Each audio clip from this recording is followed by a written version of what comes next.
Last week, I introduced us to the Japanese name of our own Sangha here, Bodhioke Zen Sangha, or center actually, which is written on the wall hanging to your left as you walk into our space.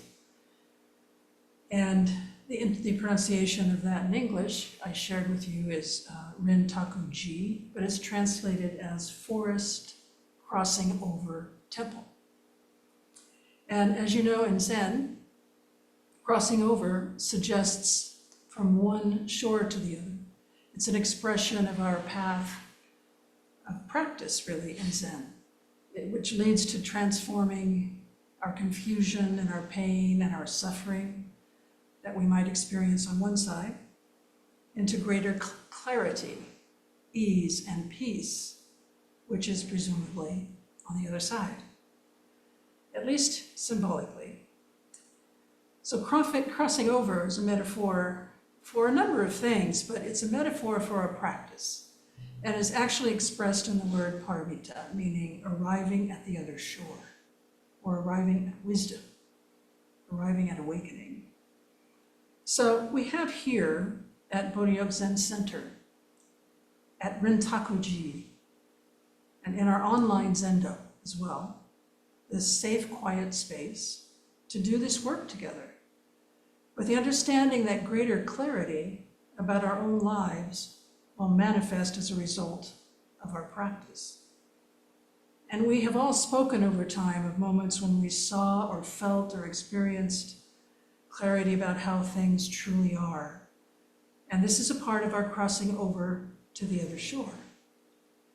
For some, perhaps this feels like one gigantic leap across the raging river, plopping onto the other shore with eyes and all of our senses open. But most of us probably experience something more like a walk, sometimes maybe a run, sometimes hurried, sometimes bumpy, sometimes slow, sometimes at a standstill, but sometimes peaceful and easy, or challenging, or bringing us to our knees. No matter. For us, staying on the path is the challenge, just staying and not turning away from it. Crossing over in Zen from delusion to clarity is often expressed as a bridge of some sort, which spans a river, or it could be spanning a gully, spanning a space that has a certain amount maybe of danger or risk involved. Bridges, as you know, are an important aspect of traditional Japanese gardens, having been introduced actually from China. And in the past, bridges were primarily, as you can imagine, and still today, they're functional structures that facilitated movement within the garden and allowed visitors to explore various areas. But they were also used as viewing platforms to appreciate the overall beauty of the garden. They provided a clearer and wider perspective of the garden itself. And of course, they are symbolic. Kate, can you show us the red? Bridges in Japanese gardens symbolize the transition between different worlds or states of being. They represent the connection between the physical and the spiritual realms. And crossing a bridge is seen as a metaphorical journey, a passage from one state of mind or existence to another.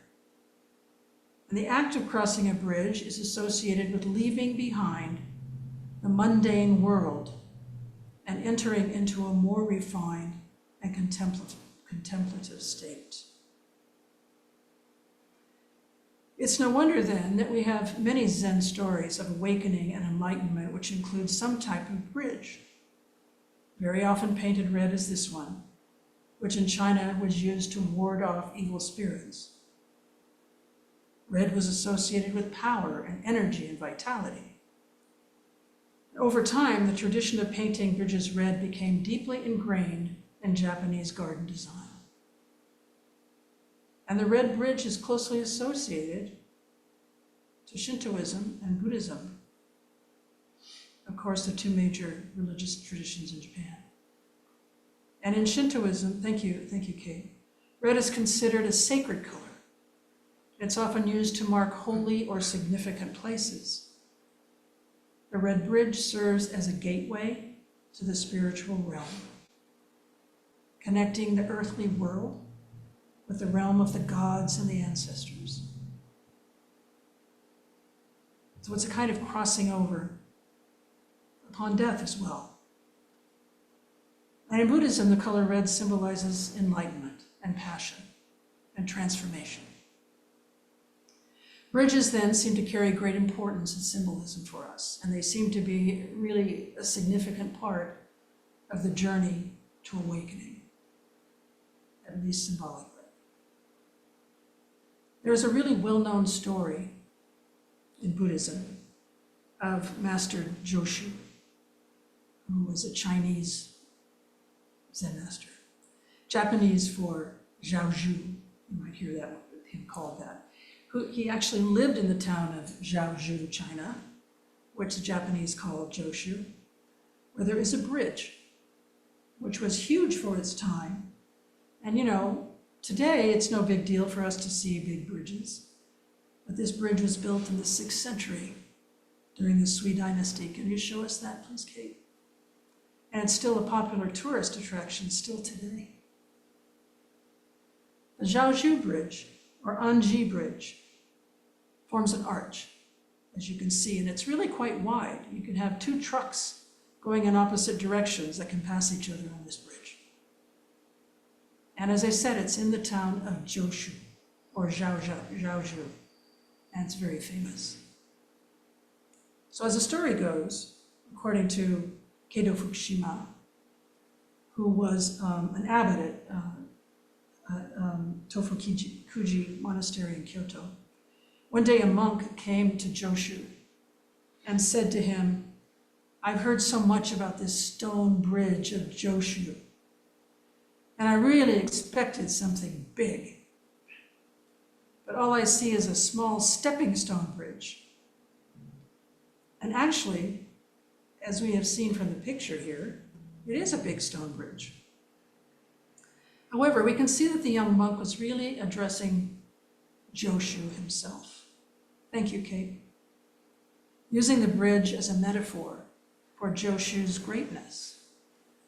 In essence, the visiting monk was telling Joshu, this great master, that compared to the reputation he had, Joshu was actually just this very small, unimpressive monk. To this, Joshu replied, "You've seen only a small stepping stone bridge. You haven't bothered to look at the real bridge." And we can sense here that Joshu was telling the monk that he didn't see the true Joshu. So then the monk asks, "What is Joshu's bridge?" Meaning, who are you really, Joshu? And Joshu answered, in one telling of the story, Joshu answered, "Cross over, cross over." And that rendering is found in Record of Joshu, where it says that all that has ever been recorded about what he said was cross over, cross over. And we can also imagine that since he was a very wise master, that he actually probably became the bridge for this younger monk as well. But this bridge story is also found in the Blue Cliff Record, case number 52, and in that version, when asked, Joshu says, when asked what is this bridge, Joshu says, "Horses can cross over, and asses, donkeys, can cross over." The suggestion in both versions, of course, is that anyone can cross. Not only horses and asses, but dogs and mice and cats and carts. Anyone, anything. And with his words cross over, Joshu has expressed really great compassion to this young monk. Now, there's much that we might discover in this story. It is a koan, after all. And we might recognize ourselves in this monk. It's as though he's saying to Joshu, you know, I've journeyed so far to see this great, well-known monk, and all I see is an ordinary-looking man. Or, maybe more personal to all of us, I've come searching for this exquisite way of Zen. And all I see here at this temple is a bunch of monks walking around and sweeping and sitting and eating and sleeping. Or, I come here Sunday, every Sunday to practice, or for my daily sitting, looking for enlightenment, looking for freedom and insight that Zen promises. And all I get is pain in my back and distraction and boredom and maybe frustration. So where is Zen after all? So the monk came to the monastery to see the bridge and Joshu with all of his expectations, with an ideal that his mind had created, like we all do. And he had his mind set on seeing this huge stone bridge. The renowned Buddhist master Joshu. So much so that it was impossible for him to see either of them. And we can be like this too. We can expect Zen and our practice or other people or experiences to be this or that, to bring us freedom and insight. And we may find it is not. It does not. And it's not because of our insistence on looking for the stone bridge, but as long as we are looking for our ideal of the stone bridge, our idea of Zen, our idea of practice, we might very well miss the real thing. We chance missing the moment, missing our lives, really, moment by moment. But as we've experienced, we have a choice about this. We can follow our delusions, we continue to seek answers here and there, or we can just be with this, just this, or at least try to be. Sensei Joko Beck, whom many of you know, put it this way, and this could apply to us on our cushions or meditating in a chair. And I quote her, "A zendo, your cushion at home, is not a place for bliss and relaxation. It is a furnace room for the combustion of our delusions. What tools do we need to use? Only one. We've all heard of it, yet we use it very seldom. It is called attention." End of quote. She reminds us that it's not about bliss or relaxation or ideas or concept. It's about attention to just this. Just this breath, not that breath, this breath. It's about attention to just this step, not that step, this step. Each unique, each arising, each falling away, for the next arising to come. And this is our practice of trying to see reality just as it is. But you probably noticed that in this story, the monk still doesn't understand. He continues to ask, what is this stone bridge? What is Joshu? He needs to be told, he needs to be shown. But in the end, Joshu can't tell him because it's inexpressible. He can only point to it. It allows donkeys and horses to pass over, to cross over. So the bridge here is not so much a thing. The bridge is a way. It's the way of a stepping stone, and then this, and then this. It's the way of this moment. In this moment, in this moment. You know, we're constantly moving, we're crossing over. We can say that's true of our practice, and we can say that's true of our life in general. We're always on the process of crossing over. And it doesn't really matter if the it of just this is tired or awake. Each stepping stone is the bridge. Each moment of our life is just this moment. And isn't that complete? Well, I think that question is our question. No master, no matter how wise, can tell us the answer to that. Even the Buddha can't tell us. Because it's only each of us who breathes this particular breath, just this, who walks this step, who lives this moment, who lives this life.